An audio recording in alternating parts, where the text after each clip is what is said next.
UKLO 1 year masters. No IELTS required up to 5 years visa. High visa success rate. లైంగిక దాడి కేసులో judicial రిమాండ్లో ఉన్న ప్రముఖ కొరియోగ్రాఫర్ జానీ మాస్టర్కు మరో షాక్ తగిలింది. ఆయనను 4 రోజులు పోలీస్ కస్టడీలో రంగారెడ్డి జిల్లా ప్రత్యేక పోక్సో కోర్టు అనుమతించింది.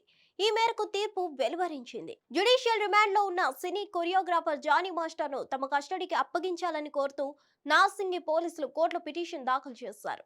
4 ఏళ్ల నుంచి జానీ మాస్టర్ తనను లైంగికంగా వేధించాడని, అంతేకాకుండా బెదిరింపులకు బ్లాక్ మెయిల్ కు పాల్పడినట్లు బాధితురాలు ఆరోపిస్తున్నందున పూర్తి స్థాయి విచారణ నిమిత్తం ఆయన్ను కస్టడీకి అప్పగించాలని ఆ పిటిషన్లో కోరారు. పిటిషన్ను విచారణకు స్వీకరించిన కోర్టు మంగళవారం విచారణ జరిపింది.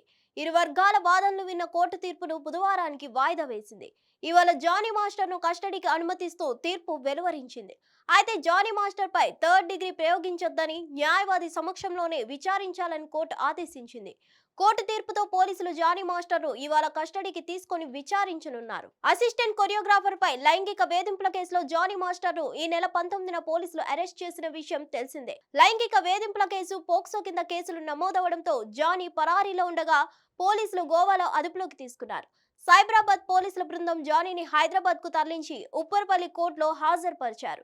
ఈ మేరకు కోర్టు 14 రోజుల జ్యుడిషియల్ రిమాండ్ ను విధించింది. ప్రస్తుతం జానీ మాస్టర్ చల్లపల్లి జైల్లో రిమాండ్ ఖైదీగా ఉన్నాడు. మరిన్ని అప్డేట్స్ కోసం stay tune to hit TV. Hit TV app ని డౌన్లోడ్ చేసుకోండి. ఇందులో short news, live news, entertainment movies అన్ని అవైలబుల్ గా ఉన్నాయి. Please download Hit TV app. Hit TV app. Hit TV యాప్ని ఫ్రీగా డౌన్లోడ్ చేసుకోండి.